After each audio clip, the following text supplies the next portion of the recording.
உனக்கு சனி தசை நடக்குது, இப்போ சரியில்லை, அதனால் நான் சொல்கிற பேச்சு கேளு, நீ அந்த நாமா இந்த நாமாலாம் அவங்க உபதேசம் பண்ணதெல்லாம் இருக்கட்டும், நீ வந்து எங்கே இருந்த, எங்கே தானே இருந்த, இப்போ என்னை விட்டு கை நழுவி போயிட்டியே, நீ வா, நீ நான் சொல்கிறத மாதிரி நீ செய், உனக்கு எல்லாமே நல்லது நடக்கும் அப்படின்னு.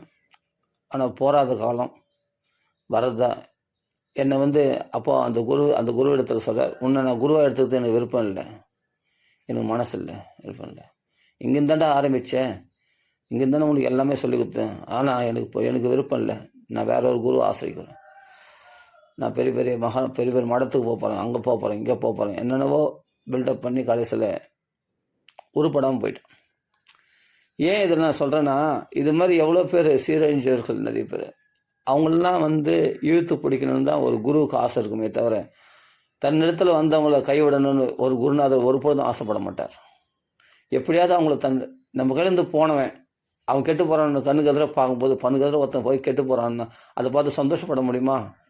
என்ன தான் பகையாக இருந்தாலும், அவருக்கு என்ன தான் திட்டினாலும் அவமதித்தாலும் ஒன்றும் இல்லை. நம்ம கையில் ஒருத்தர் வராரு, பேர் சொல்ல விரும்பல, குண்டா இருப்பார், அவர் என்ன அவன் வாடா போடா என்னென்னவோ பேசிட்டாரு, கண்டபடி பேசிட்டார், வயசில் சின்னவர் தான், ஆனால் அவன் வாடா போடாமல் பேசிட்டார், நம்ம எதிர்த்து பேசிட்டார், எல்லாம் பண்ணிட்டார். ஆனால் நம்ம என்ன பண்ண மனசு கேட்கல, திருப்பி அவர் ராமநாமத்துக்கு அழிச்சிடணும். ஏன்னா ஒரு ஆத்மா செதறி போகுதுன்னா அதை பார்த்து நம்மளால் சும்மா இருக்க முடியாது. அப்போதைக்கு கோவப்பட்டு நானும், நீ என்னை வந்து இவ்வளோ அவமதிச்சா பேசுறியா பாடுறா அப்படி இப்படின்னு சொல்லிட்டு திட்டிட்டேன். நானும் திட்டிருக்கேன். அப்புறமா அடுத்த நிமிஷம் நான் வந்து ஒரு மாதம் ஆச்சு, மனசு கேட்கல, உடனே ஃபோன் பண்ணி கூப்பிட்டு அவரை வரவழைச்சின்னு இப்போ கூட சேர்ந்து ராமநாமா சொல்கிறார், குண்டா இருப்பார். அது மாதிரி அப்போ ஏன் நம்மளை விட மனசு இல்லை. அவர் வேறு ஏதோ சாய்பாபா வழியில் போகிறேன், அப்புறம் வேறு ஏதோ வழியில், அப்புறம் அம்மன் வழியில் போகிறேன் அப்படி இப்படின்றாரு அவர். அது எனக்கு மனசாகலை. சரி இப்போ செதறி போவேணாம். அப்புறம் தெரியும் மறுபடியும் ஹரே ராமான்றாரு, மறுபடியும் ஹரே கிருஷ்ணான்றாரு, நான் இஸ்கான் போக போகிறேன், இல்லை நான் ஹரே ராமா சொல்ல போகிறேன் அப்படி இப்படின்னு பல விதமாக எங்கெங்கேயோ போகிறார். திடீர்னு பார்த்தா என்னை கிருஷ்ணர் கூப்பிட்றாரு, நான் அங்கே போக போகிறேன் அப்படின்றாரு. நான் சொன்னேன், எப்பா நீ எங்கேயும் போவேணாம், நீ ஒழுங்கா வா, அங்கே இங்கே செதறடைஞ்சு டக்குன்னு சாய்பாபான்ற அம்மன்ற தெரியும் ஹரே ராமன்ற ஹரே கிருஷ்ணன்ற ஏன் மாற்றி போகிற அப்படின்னு சொல்லி அந்த நம்ம சங்கத்தில் இருந்து நழுவி போனவர் அவர் என்ன பண்ண மறுபடியும் கூப்பிட்டுன்னு நீ அவன் கேவலமாக பேசினான், பரவாயில்ல பேசினா பேசி போகிறான் போ அப்படின்னு சொல்லி நம்ம என்ன பண்ணோம், திருப்பி நம்ம சங்கத்துக்கு அழிச்சிட்டோன்னே இப்போ கூட சேர்ந்து நாமா சொல்கிறார், ராமநாமா. அதனால் இது மாதிரி தான் ஒருத்தர் நழுவி போனார். அதான் சொன்னார் இல்லையா, ஒரு குரு விட்டு நழுவி போனார், ரொம்ப நாளாக போயிட்டார், வரதே இல்லை. அப்போ கல்யாணம் ஆகலை, இன்னைக்கு வரைக்கும் கல்யாணம் ஆகாது. ஓப்பனாக சொல்லலாம், அந்த குரு பகச்சின்னு இவன் கல்யாணம் காசு எங்கே போனாலும் நடக்காது. அந்த குருவிடத்தில் தபஸ் இருக்கும்போது நீ ஏன் வேறு குருவை நாடுற? அப்போது அவர் வந்து ரொம்ப தொலைவு போயிட்டார். அவர் அரசியலில் போனார், உருப்படலை, எதுலையுமே சம்பாதிக்கிற விஷயத்துலையும் எடுப்படலை, எதுவுமே குதிரல. ஆனால் அவர் வந்துட்டாருன்னா, அந்த குருவிடத்தில் சரணம் அடைஞ்சிட்டாருன்னா எல்லாமே அந்த சனி தசை நடக்குதுன்னு சொன்னேன் இல்லையா, அதெல்லாம் சரியாக போயிடும், எல்லாமே சரியாக போயிடும். நல்லா ஒரு குரு ஆசிரிச்சா சனியெல்லாம் தூரம் போயிடும். பகவான் நாம சொல்கிற இடத்துல எதுவுமே வராது. அதுதான் நாமத்திலே ஒரு நாமத்தில் நிலையா நிற்கலையே, அந்த நாம சொல்கிற இந்த நாம சொல்கிற பல தேவதைகள். இதுதான் சனி தசை என்ன பண்ணுன்னா உன்னை அலைப்பாய வைக்கும், எதுலையுமே ஒரு ஸ்திரமாக இருக்க வைக்காது, ஒரு நிலைத்த புத்தி இருக்குது. இதெல்லாம் நம்ம சொல்கிறதுக்கு சில பேருக்கு இதெல்லாம் சொன்னால் குத்துது மனசு. இது மாதிரி அவங்க குற்றம் செய்கிறதுக்கு, அவங்க பண்ண தவறுகளுக்கு தான் பகவான் தண்டனை கொடுக்குறான், அந்த தண்டனை தான் நம்ம அனுபவிக்கிறோம் அப்படின்னு தெரிஞ்சு கூட நாம் மறுபடியும் அதே தவறு பண்ண என்ன அர்த்தம்? நம்ம பண்ணுற தவறு தான் பகவான் தண்டனை கொடுக்குறான்னு தெரியுதில்ல. அப்போ நம்ம என்ன பகவத் விஷயத்தில் நம்ம அசால்ட்டாக இருக்கலாமா? அதெல்லாம் சில பேர் சொன்னால் சில பேர் கேட்குறாங்க, அவங்களும் குத்துது மனசு. குத்துதுன்னா என்ன பண்ண முடியும்? இப்போ நம்ம அப்போ உண்மையை எப்படி தான் சொல்கிறது? அப்போ உண்மையை நாசுக்காக சொல்கிற அளவுக்கு புத்திசாலித்தனம், நாசுக்காக சொன்னால் புரிஞ்சுக்கிற அளவுக்கு புத்திசாலித்தனம் இன்றைக்கி இருக்கிற மக்கள் இடத்துல கிடையாது. நான் பார்த்துட்டேன், எத்தனை நாசுக்காக சொல்லி பார்த்தா ஆனால் திருந்தலையே, மாற்றிக்கலையே சில பேருக்குலாம். ஆனால் சில பேரெல்லாம் நேரடியாக நாசுக்காகவே சொல்லி பார்த்தேன், கேட்கலையே, அவங்க பாட்டுக்கு அவங்க கண்டதே காட்சி கொண்டதே குழந்தை போகிறாங்க. அப்போது என்னை பற்றி என்னென்னா, என் பெற்று இன்பம் பெருக வையகம். நம்ம சந்தோஷமாக இருக்கிற மாதிரி எல்லோரும் சந்தோஷமாக இருக்கணும்னு ஆசைப்பட்றோன்னா கண்டிப்பாக தான் சொல்லி ஆகணும். கொஞ்சம் மனசு குத்துற மாதிரி தான் இருக்கும், என்ன பண்ணுறது? ஆனால் விஷயம் சொல்லி தான் ஆகணும். அதுக்காக உண்மையை மறைக்க முடியாது. உண்மையை மறைச்சி பேசுனா அப்புறமா நான் எதுக்கு, அப்போ நம்ம எதுக்கு இந்த ஸ்தானத்தில் வியாசபீடத்தில் உட்காந்து சொல்கிறது? எப்பவுமே காமெடியாக பேசணும், எப்பவும் ஜாலியாக பேசணும். அப்படி இருக்கிறவங்க தான் பிடிக்கும்னா, அப்படி அப்படி அப்படி இருக்கிறது தான் பிடிக்கும்னா அப்புறம் நல்லது அப்படி இருக்கிறது தான் பிடிக்கும்னு சொன்னால் அப்படியே பேசின்னு போனால் அப்போ எப்போ தான் திருந்துவ நீ? எப்போ தான் நல்ல வழிக்கு வர? உனக்கு ஏற்ற மாதிரி பேசிட்டுனா அது காமெடியாக போயிடும். கட்சி வரைக்கும் வாழ்க்கையே காமெடியாக போயிடும். அது சீரியஸாக இருக்காது. சீரியஸாக இருந்தால் தான் ஒரு பக்தி விஷயத்தில் ஸ்திரமாக இருக்க முடியும். எல்லாமே காமெடியாக இருக்கணும். எது சொன்னாலும் நம்மளுக்கு யார் இதமாக சொல்கிறாங்களோ அதை மட்டும் சுகமாக எடுத்துக்கணும். பிரியமாக சொல்கிறாங்களோ அதை மட்டும் எடுத்துக்கணும். ஹிதம்ன்றது வேறு, பிரியம் இல்லை. ஹிதம்ன்றது நன்மையை சொல்கிறது, அதுதான் ஹிதமானது. அப்போ ஹிதத்தை சொல்கிறது தான் கேட்கணும். அது மருந்து கொஞ்சம் கசகு தான் செய்யும். விருந்து இனிக்கும். விருந்து இனிச்சா அது நோய் உண்டாகும். மருந்து கசகுனால அந்த நோயை போக்கும். எது பெஸ்ட்டு? கொஞ்சம் கசப்பாக இருந்தாலும் மருந்து சாப்பிட்டு தான் ஆகணும். அதனால் நம்ம கடினமாக சொல்கிறாங்கன்னா அது கொஞ்சம் கேளுங்க. கேட்டு என்ன பண்ணணும் அப்படின்னு ஒரு குரு ஆசிரிச்சோமா, ஃபஸ்ட்டு நம்ம ஆரம்பத்தில் ஒரு குருவை ஆசிரிச்சுட்டு அப்புறம் மாற்றி வேற ஒரு குரு அப்படி போகக்கூடாது. அதே சமயத்தில் ஒரு விஷயத்தை பிரார்த்தனை பண்ணணும். அதுவும் ஒருத்தர்கள் ஒரு பக்தரிடத்துல நம்ம வாக்கு கொடுத்துருக்கோம், இது மாதிரி பாகவதம் வைக்கிறேன் எங்கள் வீட்டில், சரி வைக்கலாங்க அப்படின்னு சொல்லி ஒத்துக்கணும் இருக்கும். ஒத்துக்கணுன்னே அந்த பாகவதம் நம்ம வீட்டில் வைக்கணும். வைக்க மாட்டேன்னு சொன்னால் அவ்வளோதான். அதுக்கான பனிஷ்மெண்ட்டை நம்ம தான் அனுபவிக்கணும். ஏன்? அந்த வாக்கு கொடுத்த நிறைவேற்ற மனசு இல்லை அலட்சியம், அவநம்பிக்கை, அது மாதிரி இல்லை அந்த நபரிடத்துல அந்த பக்தரிடத்துல ஒரு துவேஷம், விரோத பாவம் எதனா இருக்கலாம். அதெல்லாம் வச்சுக்கிட்டு பகவத் விஷயத்துக்கு நம்ம குறை வைக்கக்கூடாது. பகவான் கோச்சிப்பான். உடனே என்ன பண்ண பகவத் விஷயமா அது நல்லவங்களோ கெட்டவங்களோ எதிராளியோ அதெல்லாம் பார்க்கக்கூடாது. உடனே அவர் கையில் காலில் விழுந்தாது. அவர்கள் பாகவதர்கள், பகவத் பக்தர்கள் பண்ண பகவான் நாமா சொல்கிறாங்க, அவங்கள பிடிச்சி கூப்பிட்டு உட்கார வச்சு நம்ம பாகவதம் படிங்க அப்படின்னு சொல்லிட்டு நாம் ஏதாவது தாஜா பண்ணி தான் பாகவதம் படிக்க வைக்கணும். பாகவதம் படித்து வச்சு நம்ம வீட்டில் ஒரு க்ஷேமம் நடக்கும். ஒரு நல்லது நடக்கணுமா வேணாமா? அவ்வளோதான். அதுதான் பார்க்கணுமே தவிர இவங்க பிடிக்கல அவங்க பிடிக்கல அதனால் நான் கூப்பிடல இப்படி கூப்பிடல, அதெல்லாம் நீ இதெல்லாம் மனப்பான்மையெல்லாம் வச்சு நிற்கும்போது வாழ்க்கையில் ஸ்ரேயஸே ஏற்படாது. இப்படியே மந்தமாக தான் போகும் வாழ்க்கை. ஏதோ கட்சி வரையும் லாபம் அப்படின்ற மாதிரி தான். ஒரு நல்ல க்ஷேமம், நல்ல ஒரு விருத்திக்கு வராது, ஒரு மங்களம் ஏற்படாது. ஒரு மகோத்சவம் ஏற்படணும்னா நம்ம மனசை மாற்றினா தான் ஏற்படும். அந்த ஈகோவெலாம் விட்டுட்டு இப்போ நான் சொன்னேன் இல்லையா, ஒரு குருவை விட்டு தூரம் போயிட்டார், நான் உன்னை குருவை ஆசிரிக்க விரும்பலை அப்படின்னு சொன்னேன். சனிதாசன் நடக்குதுன்னு சொன்னேன். நடக்குது. ஆனால் அவர் நல்லா திரும்பி வரத்துக்கு விருப்பமே இல்லை. திரும்பி வர விருப்பம் இல்லாத வரைக்கும் அவங்களுக்கு இப்போ நான் கல்யாணம் எத்தனையோ பொண்ணை பார்த்தாங்க, கல்யாணம் குதிரல, எதுவுமே விருத்தி ஆகலை. அரசியலில் போனார், அரசியலையும் பெரிய ஆள் ஆகலை. சம்பாதிக்கில் போனால் சம்பாத்தியம் விருத்தி ஆகலை. கடன் தொல்லையும் தீரல. குடும்பத்தில் பிரச்சனையும் நீங்கலை. பிரச்சனை ஒன்றும் அதிகமாகுது. அப்போது அந்த குரு விட்டு விலகி போனதுனால எவ்வளோ பாடுகள் பட்டார். அதே சமயம் கிரக தோஷங்கள் என்னமா பாடுபடுத்துது. பல தேவதைகள் எடுத்து பல மந்திரங்களை சொல்லின்னு என்ன இப்படி சின்னாபின்னமாகி சாய்பாபா கும்பிட்றேன், அப்புறம் வள்ளலார் கும்பிட்றேன், அது பண்ணுறேன் இது பண்ணுறேன், என்னவே போய் எதுலையுமே உருப்படாமல் இப்படி போகிறது நம்ம பார்த்துன்னு இருக்கும்போது எப்படி இருக்கும் நம்மளுக்கு? அவங்கள கூப்பிடு வா, யாரையாவது விட்டு நேரடியாக சொன்னால் கேட்கல. சரி, அவங்களுக்கு பிரியமானவங்க யாரோ அவங்கள வச்சு கூப்பிட்டு வர வச்சாலும் வர மாட்டுறாங்க. நான் நல்லா தான் இருக்கேன். எங்கே நல்லா இருக்கேன்? நல்லாவே இல்லை. ஆனால் வரட்டு கௌரவத்துக்குனாலும் குருநாதர் தப்பாக நினச்சிருக்கோம். அந்த குருநாதர் முன்னாடி நம்ம ஷர்ட்டு காலரை தூக்கின்னு வசதியாக மாதிரி காமிச்சிக்கணுன்றதுக்காக நல்லா இருக்கேன் அப்படி இப்படின்னு சொல்லிட்டு கட்சியில் பார்த்தா வீட்டில் அங்கே போனால் பெரிய ரகலை நடக்குது. வீட்டில் தினமும் போர் யுத்தம் தான். அதனால் சாந்தி கிடைக்கணும், மனசில் நிம்மதி கிடைக்கணும்னா எந்த குருவிடத்தில் இந்த விலகி போனியோ அதே குருவிடத்தில் திருப்பி வந்தால் தான் உனக்கு நிம்மதி கிடைக்கும். அது வரைக்கும் நீ எங்கே எந்த குருவனா ஆசைச்சிக்கோ. முதல் உனக்கு ஆனா சொல்லி கொடுத்த அந்த குருவை விட்டுட்டு நீ எந்த குருவிடத்தில் போனோம், உனக்கு சனி தசை நடக்குதோ எந்த தசை நடக்குதோ எல்லாமே மாறிடும் அந்த குருவிடத்தில் வந்துட்டா. ஆனால் அந்த குருவை உசுரை விட்டுட்டு போனால் கட்சி வரைக்கும் அவங்க அல்லல் தான் பண்ணமே தவிர அவங்களுக்கு ஒரு நன்மையும் நடக்காது.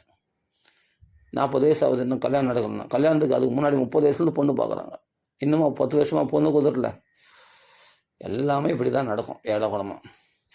அதனால் ஒரு குரு, ஒரு வழி, ஒரு நாமம் பிடிச்சின்னு அதே சமயத்தில் நம்ம என்ன பகவத் விஷயத்தில் எது வாக்கு கொடுத்தோமோ அதை நிறைவேற்றின்னு நம்ம பாடு கரெக்டாக பாலிஷாக போகலாமே.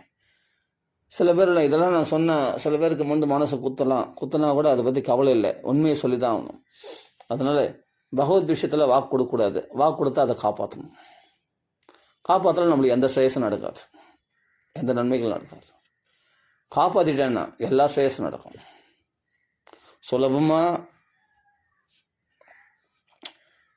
சுலபமான வழி சொல்கிறேன். இப்போ நம்ம இந்த உண்மையெல்லாம் நம்ம சொல்லி தான் ஆகணும். சொல்லக்கூடாதுன்னு சொன்ன மறைச்சிட்டு நான் பாட்டுக்கு சரி எனக்கு ஒன்றும் இல்லை, எனக்கு ஒன்றும் இல்லை, எனக்கு எந்த லாபமும் கிடையாது, யார் வீட்டில் யாருக்கு ஸ்ரேயஸ் நடந்தால் எனக்கு என்ன 1,00,000 ரூபா வரப்போதா, ஒன்றும் கிடையாது. ஆனால் மற்றவங்க சேமமாக இருப்பாங்கள்ல, அதுக்காக தான் நம்ம சொல்கிறேன்.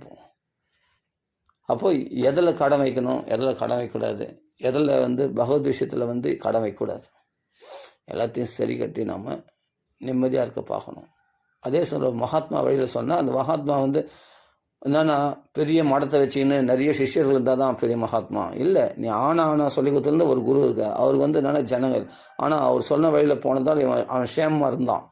பிற்காலத்தில் அந்த குரு விட்டு விலகி போனதுனால அவன் பல துன்பங்கள் அனுபவித்தான், நரக வேதனைகள் அனுபவித்தான். கேட்டால் சனிதசம் நடக்குதுன்னு சொன்னாங்க. அது மாதிரி அப்போது ஒரு குருவை ஆசிரிச்சுட்டு பின்வாங்கி போகக்கூடாது. பின்வாங்கி போயிட்டு நீங்கள் பல மந்திரம் எது பண்ணாலும் திருப்பி இங்கே வந்தால் தான் உனக்கு அந்த ஸ்ரேயஸ் கிடைக்கும். பகவான் அப்படி தான் எழுதி வச்சுருக்கான் அவன் தலையில். அது அவன் புரிஞ்சிக்க மாட்டான் சொன்னான். அது அந்த குருவுக்கு தெரியும். இவன் நம்மளே வந்தால் நல்லா ஆகிடுவான்ட்டு தெரியும். தான் எத்தனையோ தடவை அழைப்புகளை விடுக்கிறாரு. ஒரு சிஷ்யர்கள் மூலமாக கூப்பிட்றாரு, யார் மூலமாக தெரிஞ்சவங்க மூலமாக கூப்பிட்றாரு, அவனை வர சொல்லு, அவனை வர சொல்லு. ஆனால் அவனுக்கு வரத்துக்கு விருப்பம் இல்லை. நான் உங்களை குரு ஆசையத்துக்கு எனக்கு விருப்பம் இல்லை, நான் வேறு குரு ஆசைக்கிறேன், நான் அங்கே போகிறேன் இங்கே போகிறேன்னு அழிஞ்சின்னு இருக்கான். இன்றைக்கி வரையும் ஒரு நன்மை கூட, சின்ன ஒரு நன்மை கூட அவனுக்கு ஏற்பட மாட்டேங்குது. அப்போ அந்த குருநாதர் பார்த்தோன்னா குருக்கள் எப்போ கருணை உள்ளவர்களாச்சு என்ன பண்ணுவாங்க, உடனே சரி அவனை எப்படியாவது கூப்பிட்டுக்கணும், அவன் எப்படியாவது தன்னிடத்தில் அழைச்சிக்கணும். அவன் எதனா சொல்லி போகிறான், இப்போ நம்மளை திட்டுறான், கேவலமாக பேசுகிறான், வாடா போடான்றான், நாய் பேயெல்லாம் பேசியிருக்கான், பேசிட்டான், பரவாயில்ல, அவன் எப்படியாவது வந்தால் போதும் அப்படின்னு நினைக்கிறாரு. அப்போது அது மாதிரி குரு கிடைக்கிறதுக்கு இவன் கொடுத்து வச்சிடணும். ஆனால் அவன் வரமாட்டேன்றான். குரு திட்டுவார், எல்லாம் பண்ணோட அதெல்லாம் வச்சு நீ விலகி போயிட்டேன்னா ஏதோ ஒரு பிரச்சனை, ஏதோ சொன்னார், கண்டிப்பாக சொன்னார், அது நல்லதுக்காக தான் சொன்னார், அதை அவன் கேட்டுக்கல, அதனால் விலகி போயிட்டான். விலகி போந்தாலும் இப்போ என்ன ஆச்சுன்னா ஒன்றுமே அவனுக்கு தான் லாஸ். திருப்பி கூப்பிட்றாருல, திருப்பி நீ பேசுறதுக்கு நீ அதோட அதிகமாக பேசியிருக்க, அதை கேட்டுக்குன்னு அந்த குருநாதர் எல்லாத்தையும் பொறுத்துன்னு ஒன்று கூப்பிட்றாருல, நீ வரணுமா இல்லையா, வரமாட்டேன்றான். இப்படிலாம் இது நான் ஒரு விஷயத்த சொல்கிறேன், ஒருத்தரை பற்றி சொல்கிறேன். இது மாதிரி எத்தனையோ பேர் இது மாதிரி சின்ன பின்னமானவங்க பல பேர் வாழ்க்கையை நரகமாக்கி கொண்டிருக்கிறார்கள்.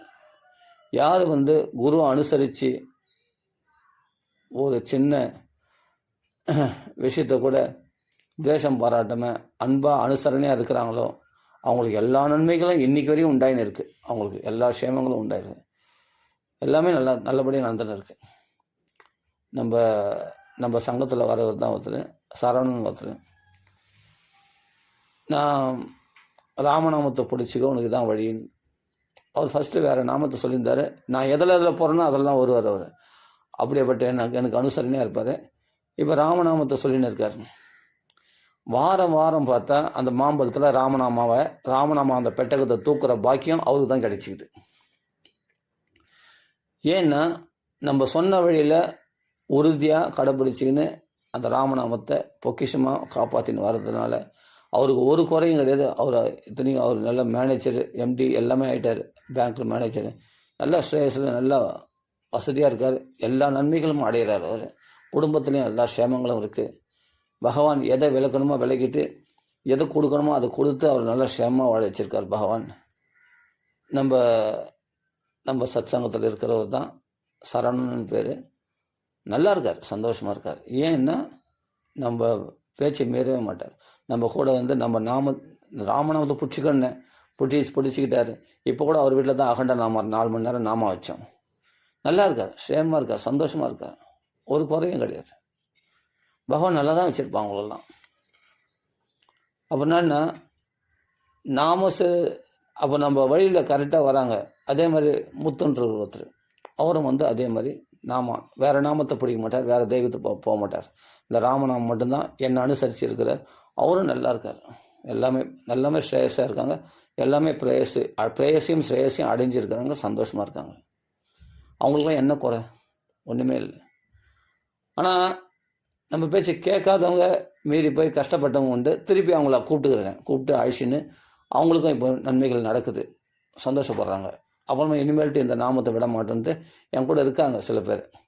அது வரையும் சந்தோஷம். ஏன் சொல்ல வரேன்னா, ஆனால் இதில் இப்போ நான் சொன்னேன் இல்லையா, ஒரு குரு விட்டு வெளியே போயிட்டார், ரொம்ப கஷ்டப்பட்டாருன்னு.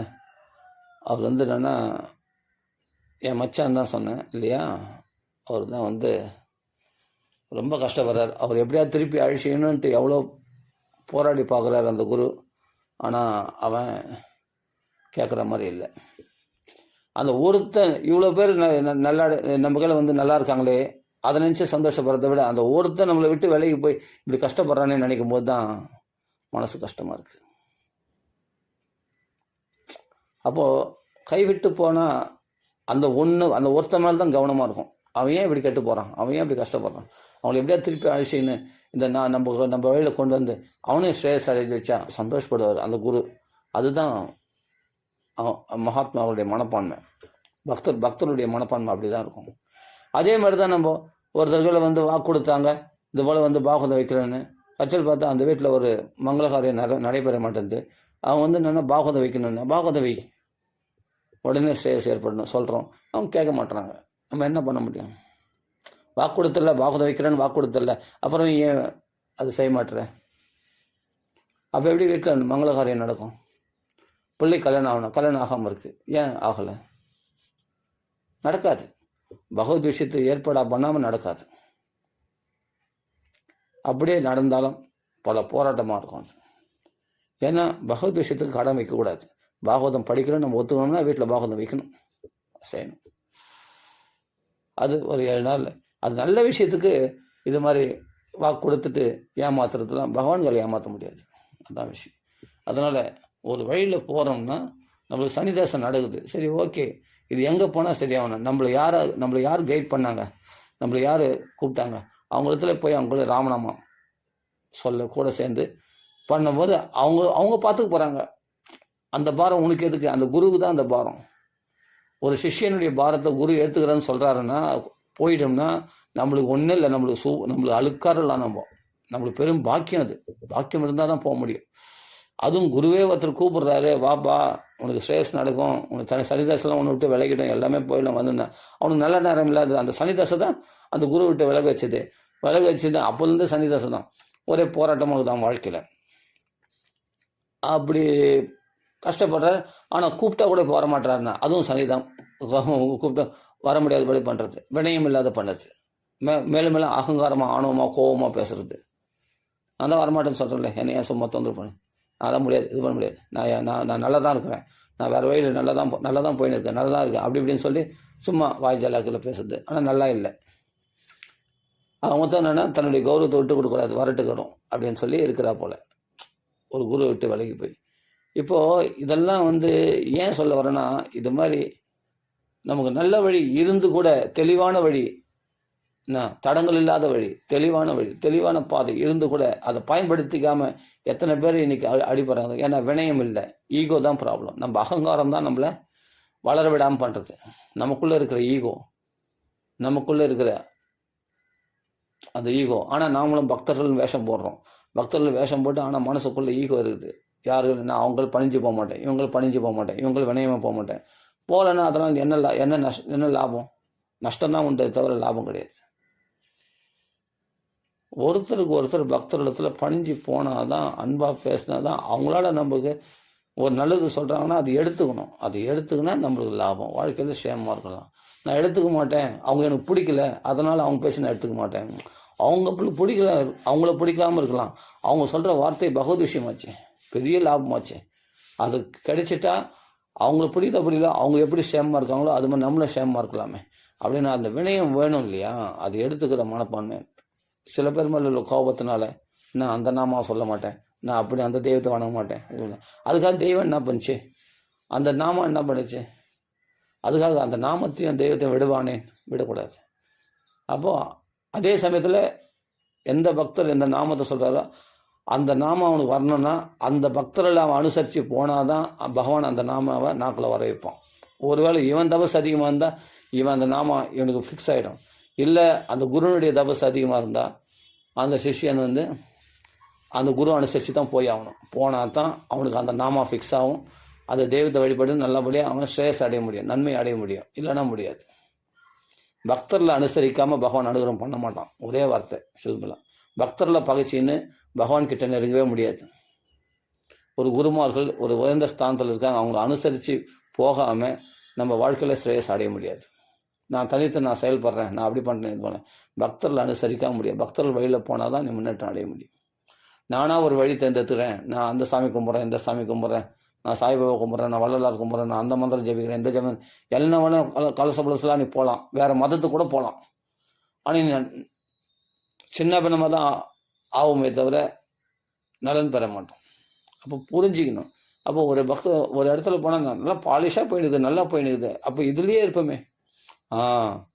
எந்த ப்ராப்ளம் வராமல் இருக்கிறதே நல்லது தானே, அதுவே பெரிய லாபம் தானே. பெரிய மங்களம்னா கூரை பிச்சுன்னு கொட்டுன்னு நான் சொல்ல வரல.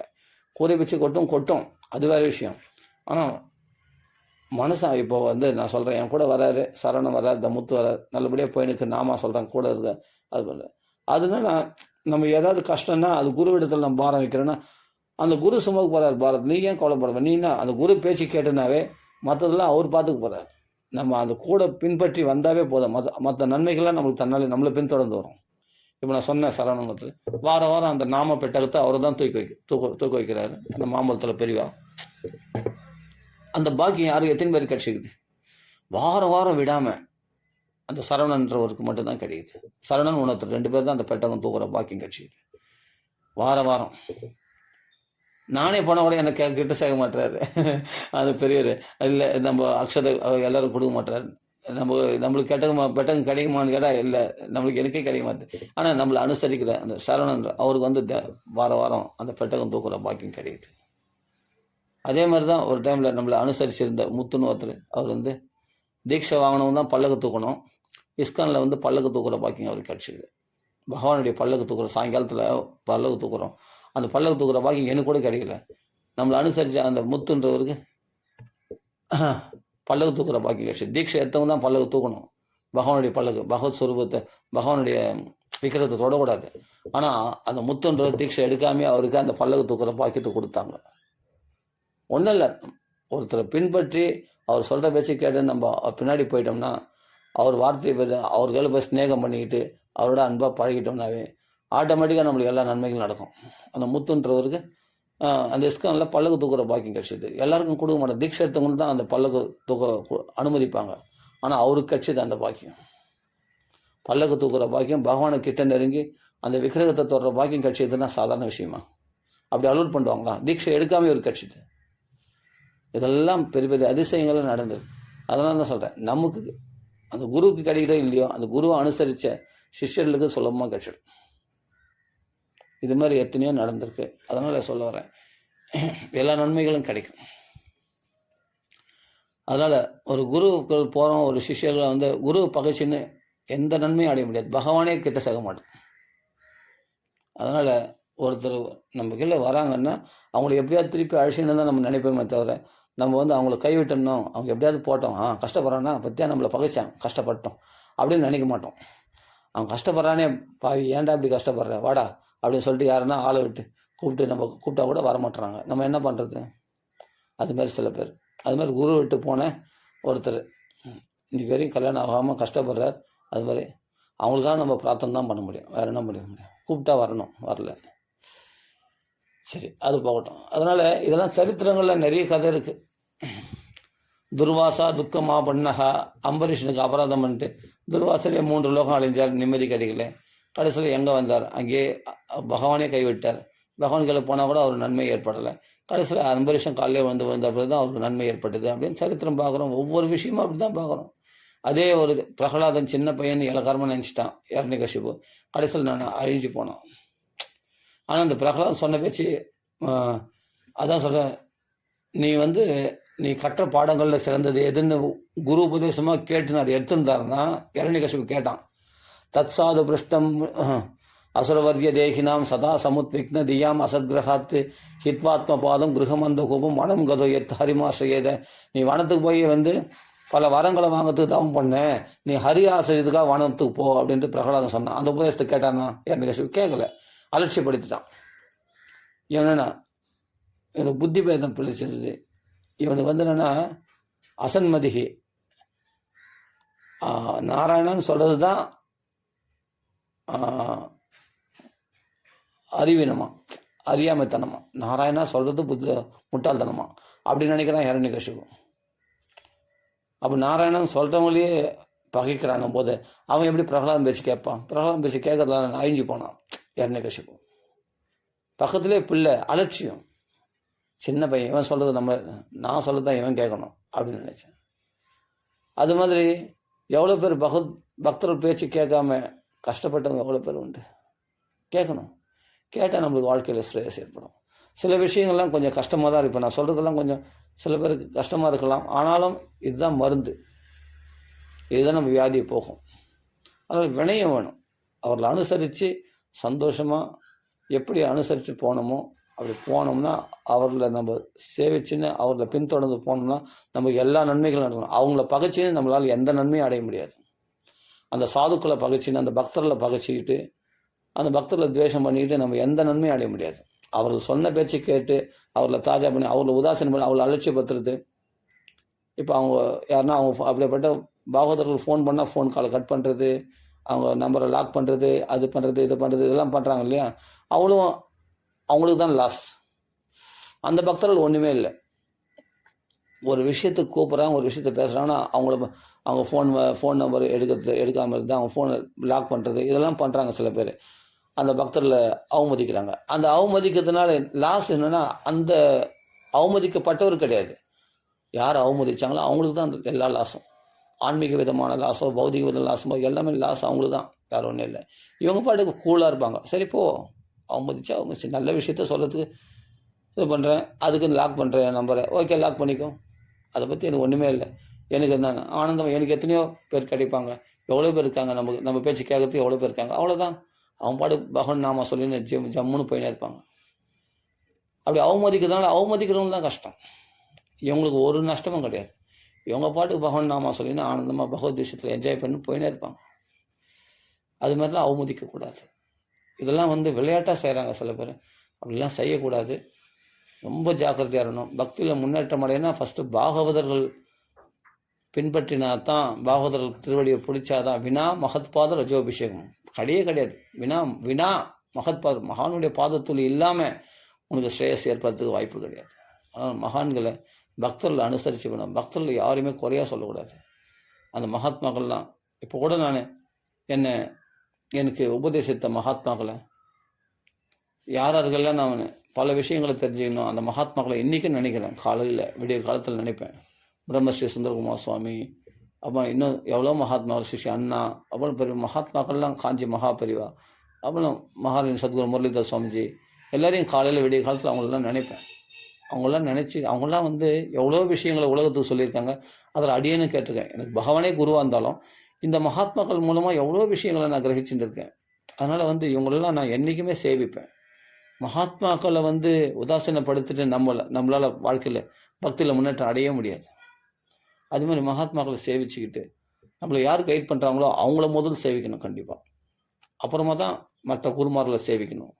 என்னை கைட் பண்ணவங்க சில பேர் இருக்காங்க, அவங்கள சேவிச்சுட்டு, எங்கள் தாத்தா தான் என்னை கைட் பண்ணார் ஃபஸ்ட்டு. எங்கள் தாத்தாவை நினச்சிப்பேன்.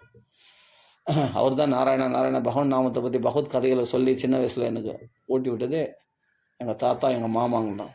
அவங்களாம் நினச்சிப்பேன். அதனால் கண்டிப்பாக நமக்கு என்றைக்குமே நன்றியை மறக்கக்கூடாது. நமக்கு ஒருத்தர் நல்லது செய்தால், சின்ன நன்மை செய்தால் கூட சரி, அதை ஒரு நாள் வாழ்நாளில் மறக்கக்கூடாது. அந்த நன்றி கடனுக்காக அவங்கள நம்ம அனுசரித்து, அவங்க நம்மளுக்கு வருஷமாக கடினமாக பேசினா கூட நாம் வினயமாக போகணும். அவர்கள் கோபமாக பேசினா கூட நம்ம அன்பாக பேசணும். இப்படி தான் பாகவதம் சொல்லி கொடுத்துருக்குது. பக்தர்கள் நம்மளை திட்டினா கூட, நம்மளை திட்டுறாங்க, நம்மளை சாடுறாங்க, பரவாயில்ல, அவங்களிடத்துல நம்ம அன்பாக தான் போகணும், வினயமாக போனோம். அதனால் நஷ்டம் யாருக்குன்னா, வினயமாக போனால் அது திட்டுறாங்க இல்லையா, அவங்களுக்கு தான் நஷ்டம். அது எவ்வளோ பேர் பக்தர்கள் இருந்தாலும் அவங்க திட்டுறாங்கன்னா அவங்க தான் நஷ்டம். திட்டாமல் கம்முன்னு வினயமாக போகிறான் பற்றியா, அவங்களுக்கு லாபம், அவங்களுக்கு நன்மை தான் பகவான் கொடுப்பான். அந்த குருமார்கள் திட்டத்தை வாங்கினா நீ வினயமாக போ அப்படின்னு உனக்கு ஸ்ரேயஸ் ஏற்படும். உன்னை திட்டினா அந்த குருமாருக்கு தான் அந்த தோஷம் வந்து சேரும். வந்து சேராது அவங்களுக்கு. அவங்க திட்டத்து நன்மையாக இருந்தால், நல்லதுக்காக திட்டிருந்தா அவங்க தோஷம் வந்து சேரும், பகவான் பார்த்துப்பான். அப்போ அந்த பாரத்தை அவங்க சுமந்துப்பாங்க. ஆனால் உனக்கு நன்மை செய்வாங்க அந்த குருமார்கள். அதனால் தயவுசெய்து அது மாதிரி பாகவதர்களில் பகைச்சிக்கூடாது, பாகவதரில் நிந்திக்கூடாது. நாம் அவர்கள் நம்மளை திட்டினா கூட நம்ம வினயமாக போனால் தான் நம்ம பக்தியில் முன்னேற்றம் அடைய முடியும் அப்படின்னு தெரிஞ்சுக்கணும். அவங்கள உதாசீனப்படுத்தக்கூடாது. நேரில் திட்டினாலும் இப்போ வேறு விதத்தில் உதாசீனப்படுத்துகிறோம் இல்லையா, அலட்சியப்படுத்துகிறோம், அதுவும் கூடாது. அதுவும் நம்மளுடைய பக்திக்கு வீழ்ச்சி. அதே சமயத்தில் வாழ்க்கையில் எல்லாத்துலேயும் தோல்வியாகும். ஜாக்கிரதையாக இருக்கணும். பாகவதரில் அனுசரித்து போகிற வரைக்கும் நம்மளுக்கு எந்த துன்பம் வராது. நம்மளுக்கு ஏதாவது குறைகள் இருந்தால் கூட அது நிவர்த்தி ஆகிடும் அந்த பாகவதரில் அனுசரித்து போகிறதுனால. அதான் சொல்கிறேன்.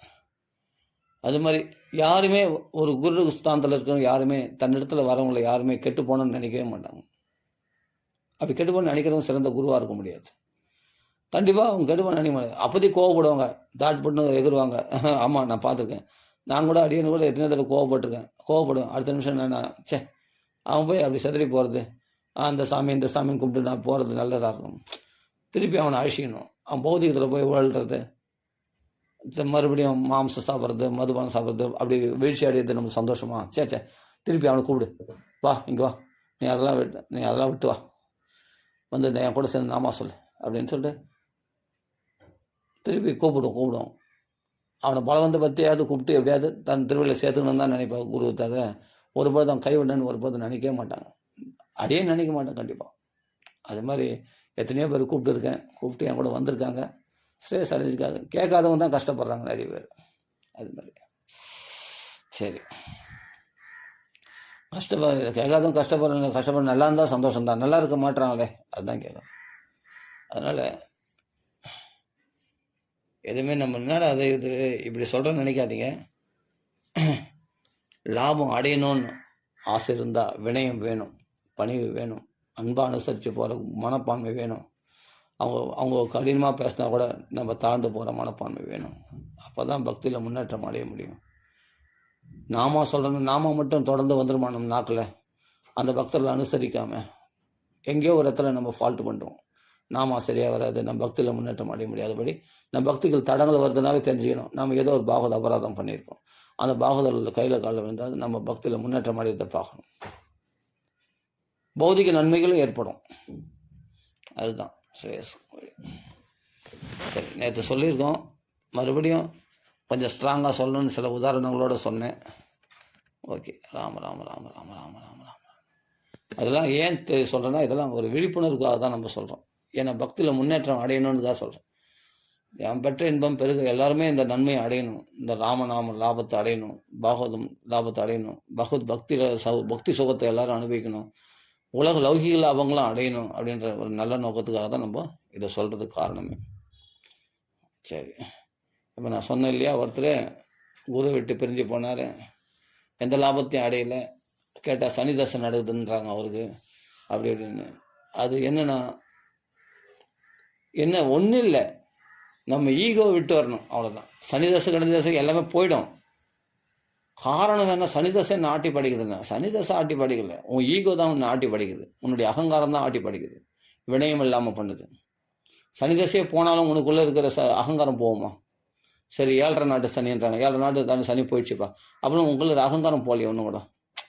அதுபோல் எவ்வளோ பேர் இருக்காங்க இன்னும் அகங்காரம், ஈகோ, நான் அங்கே போக மாட்டேன், அவர்கள் பேச மாட்டேன், ஜென்மத்துக்கும் பேச மாட்டேன், அவங்களுக்கு நம்மளுக்கு பகை சண்டை அப்படின்னு சொல்லிடுறியே, விலகி விட்டுடுறே. அதனால் நஷ்டம் யாருன்னா உனக்கு தான் நஷ்டம். அவங்களுக்கு பாட்டு அவங்க நல்லா க்ஷேமமாக இருப்பாங்க. அதனால் ஒரு விஷயத்தை வாக்கு கொடுத்தா அதை நிறைவேற்றணும். அதே சமயத்தில் ஒருத்தரை அனுசரித்து பின்பற்றி போயிட்டோம்னா பிரச்சனையே இருக்காது, நிம்மதியாக இருக்கும். அவங்கள இலக்காரமாக நினச்சிட்டு நம்ம பெரிய ஆள் அப்படின்னு நினச்சிட்டோன்னா நம்மளுக்கு தான் லாஸ்.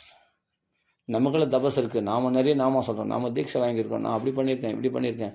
அவங்களாம் ஒன்றுமே கிடையாது, அவனா ராமராமான்னு சொல்கிறான், அவள் தான், வேறு ஒன்றுமே தெரியாது அவனுக்கு அப்படின்னு நினச்சி அவங்க இலக்காரம் பற்றிட்டோம்னா நமக்கு தான் நஷ்டம்.